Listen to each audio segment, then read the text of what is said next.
prove whether a given problem cannot be solved in polynomial time. We are claiming it hard because till date it is not known to the researchers in the world. Any algorithm, whether it is traveling salesperson problem, whether it is n-queen problem, whether it is map coloring problem, whether it is prime factorization problem, whether it is discrete log problem, or whether it is Diffie-Hellman problem. All these are problems are called hard problem because nobody has invented any algorithm. क्या समझे? समझे कुछ? All the known algorithms are exponential time.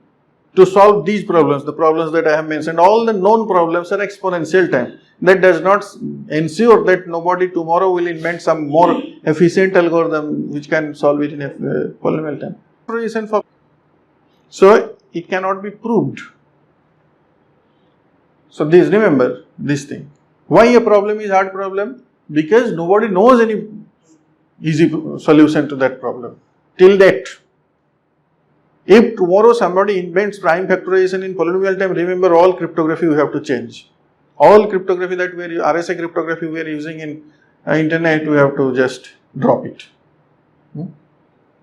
Like this. So this is Diffie-Hellman problem and Diffie-Hellman protocol.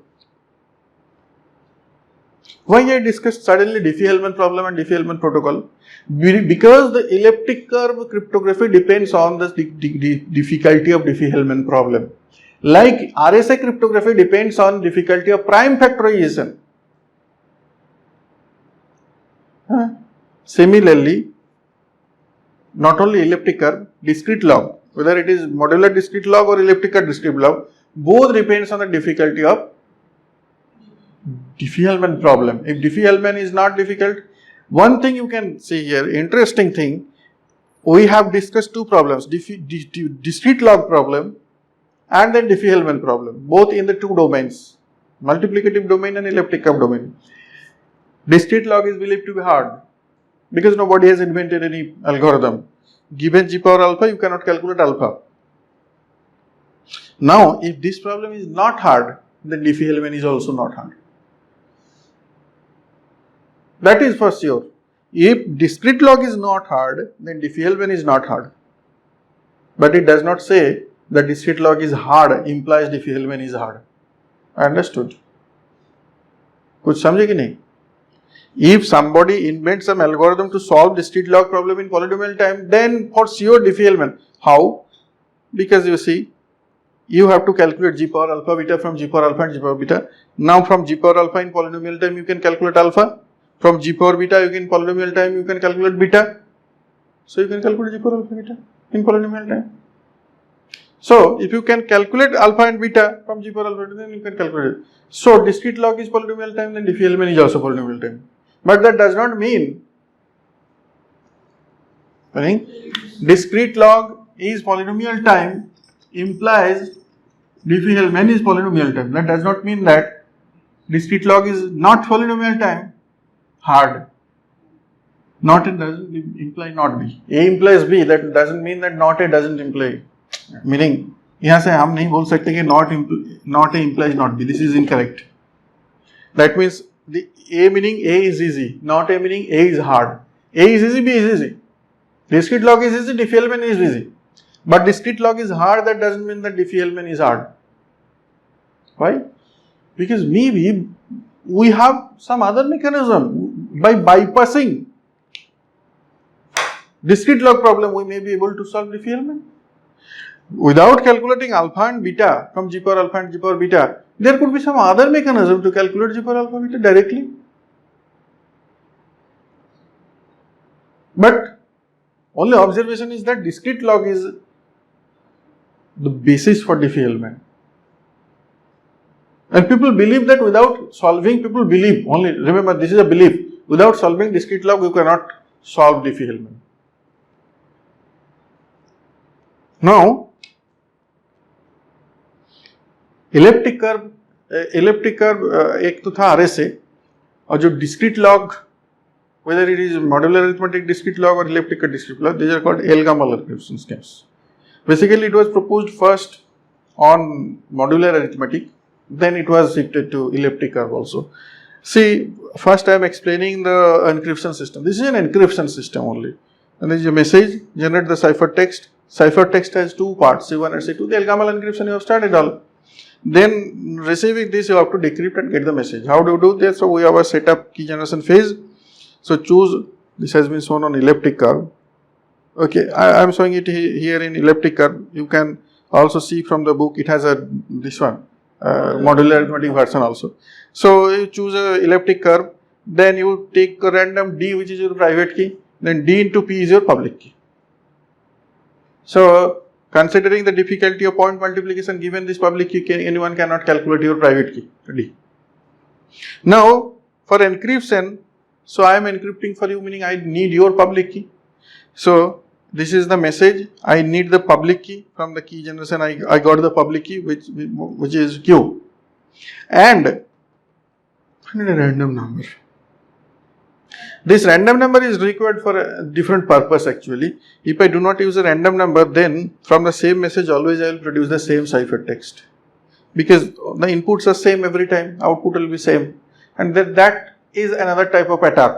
The attacker can get some benefit and get the plain text corresponding to this ciphertext.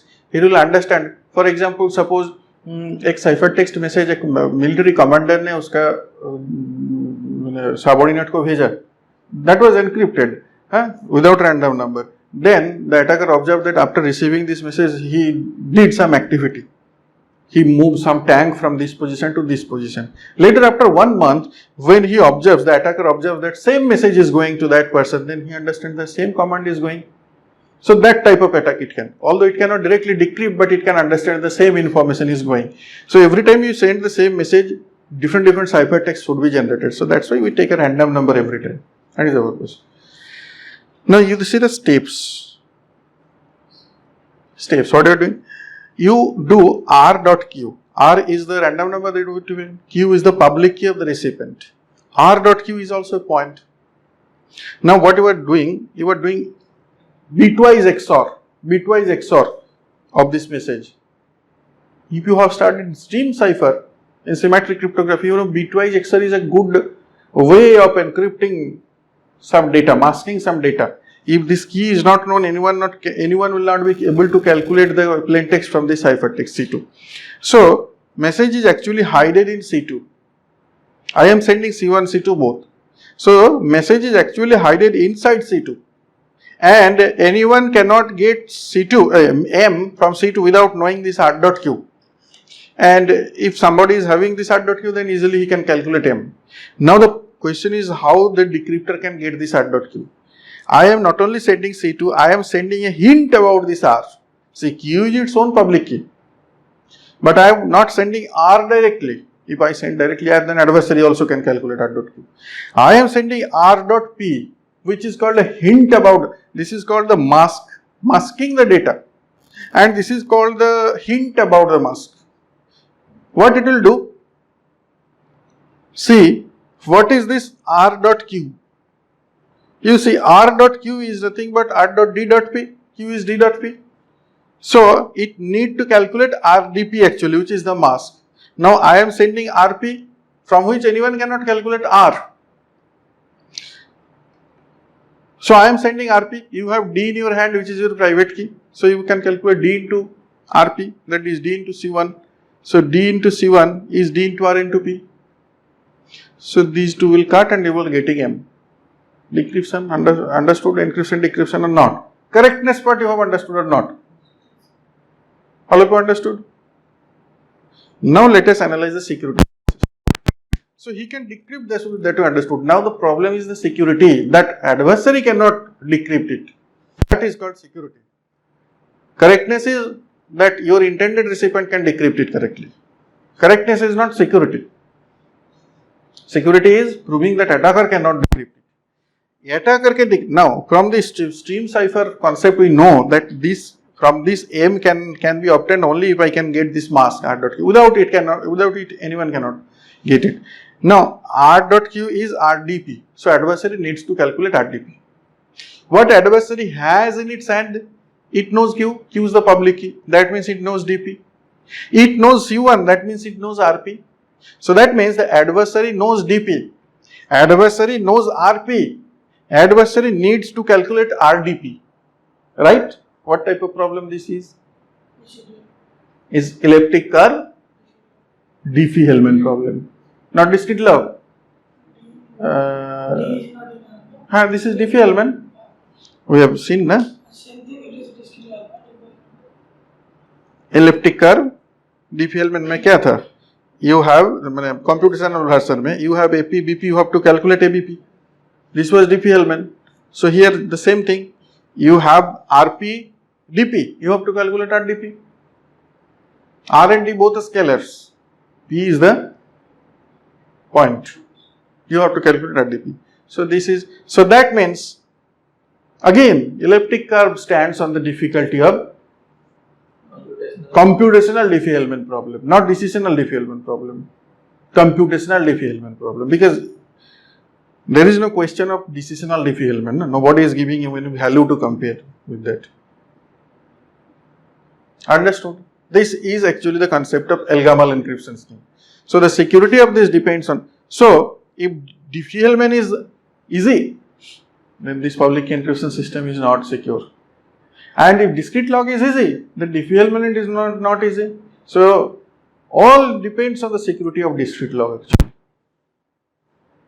And discrete log is not secure if the prime number is not large.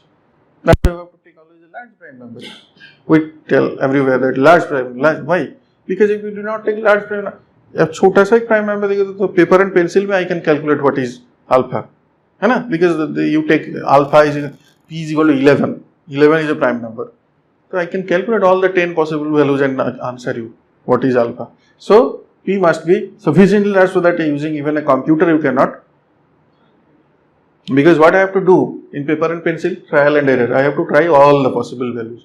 And all trial and error methods are actually exponential time algorithms. So that will not be practical when the input size is very large. Trial and error करके you can search the space of 10 or 11. You cannot search the space of 1 million. है ना?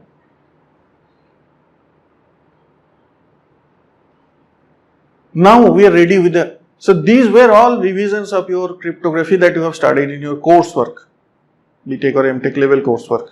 But these are research level. Now we are starting from here, the mathematical details at the research level. So I will not repeat the concepts of functions, set relation and function. If you forgot, just check it from internet today. So basic is that function has a domain and a codomain. Function is from some domain to codomain. It is a unary function, takes one input. Now if I write like this, then this is a binary function. It takes two inputs, one from A and another from B, set B. This is the Cartesian product actually, meaning all possible combinations of A and B. This is the input. For example, function of A comma B, a binary function. And you know the properties of function. For one input, there must be one and exactly one output. This is function. And if it is injective function, then for every input, I must get something. Kya hai? Input. Many to one is not allowed. And for onto, for every output, I must have corresponding input. And if both are satisfied, then that is called bijective function. Bijective function is a special form. The property is that inverse exists. Otherwise, inverse may not exist. But bijective function, inverse exists. Remember, this g power alpha mod p is a bijective function, meaning the inverse always exists. Beta is equal to g power alpha, meaning